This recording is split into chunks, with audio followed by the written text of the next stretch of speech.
भंजनगर ठारे उपखंड स्तरीय 78तम स्वाधीनता दिवस पालित होइछि।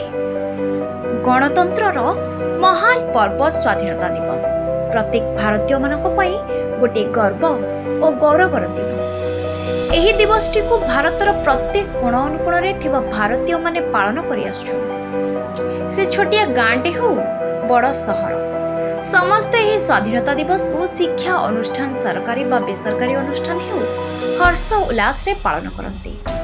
एही परिप्रेक्षी रे भंजनगर स्टेडियम ठारे 78तम स्वाधीनता दिवस पालन होई जायछि।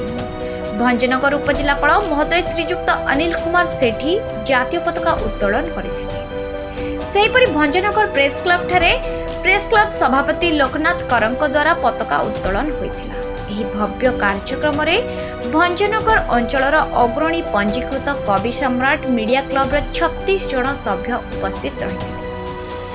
अनुष्ठान सभापति प्रदीप स्वाई कवि सम्राट मीडिया क्लब सदस्य एकता और कार्यपंथा को प्रशंसा करथिले।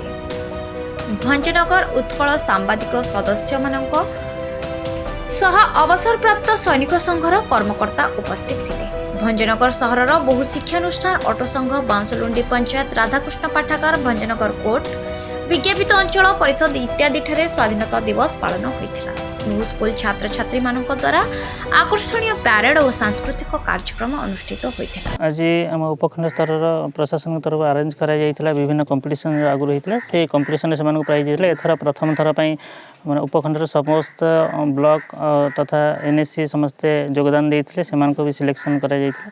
तापरे हॉस्पिटल विजिट थिला।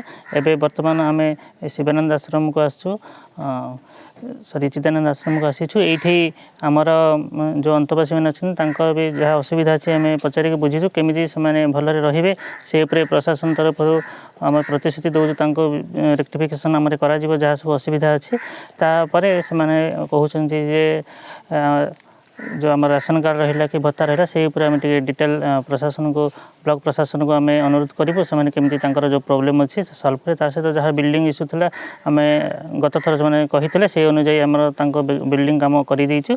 आ जहाँ सब ये आनुषंगिक डेवलपमेंट काम अच्छे आम केमी इमिडिएटली करूँ से आम ध्यान देव। भंजनगर आशीष कुमार कोड़ों रिपोर्ट आलोकित ओडिशा।